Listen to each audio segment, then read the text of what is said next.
The first time I met her, I didn't even know her name. All I knew was that she stood at the end of my driveway with her arms crossed like a bouncer, staring at my garage door as if it personally offended her. I had just moved in 3 days earlier. Boxes still stacked. No furniture. No drama. At least, that's what I thought. The moment I pressed the garage button, though, everything changed. As the door lifted, sunlight hit the hood of my car. A deep midnight blue sports coupe, clean, polished, unmistakable. Before I could even step out, I heard a scream. Not a gasp. Not a question. A scream. That's my car. I froze. She was already dialing her phone, shaking with rage, pointing at my garage like she'd caught me mid-crime. She shouted into the phone, loud enough for half the street to hear.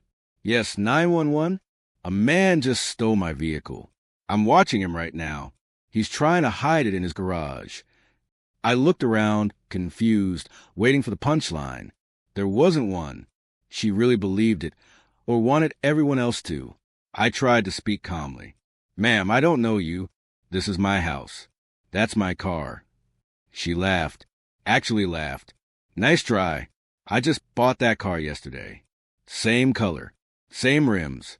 Same everything. You think I wouldn't recognize it.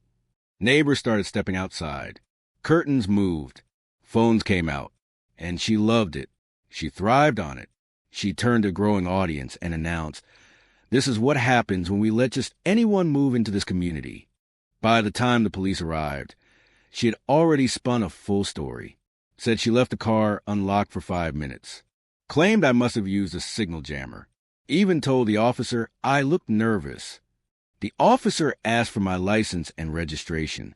I handed them over without a word. Then he asked her for proof. She confidently pulled out her phone and showed a photo. Same model, same color, even the same rims. She smirked like she'd already won. But then the officer asked a simple question. What's the VIN number? Her smile froze. I opened my glove compartment and handed him the registration. VIN matched the car. My name, my address, my signature. The officer looked back at her slowly. Ma'am, this vehicle belongs to him. Her face changed.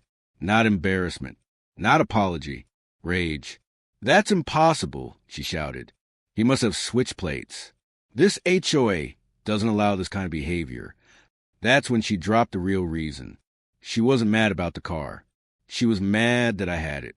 That someone new, someone she didn't approve of, owned something nicer than hers. She introduced herself then, loudly. I'm the HOA vice president. The officer didn't care, but she wasn't done. 2 days later, I received my first HOA violation. Unauthorized vehicle, non-approved color scheme, excessive garage usage. I laughed until the fines started stacking. Daily, automatic, petty, designed to break me. So I stopped reacting. I stopped responding. And instead, I started reading.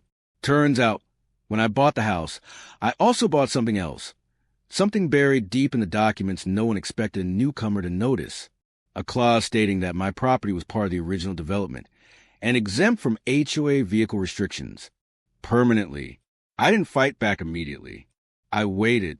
At the next HOA meeting, she stood at the podium, confidently announcing my fines. She talked about community standards and setting examples. When she finally called my name, the room went silent.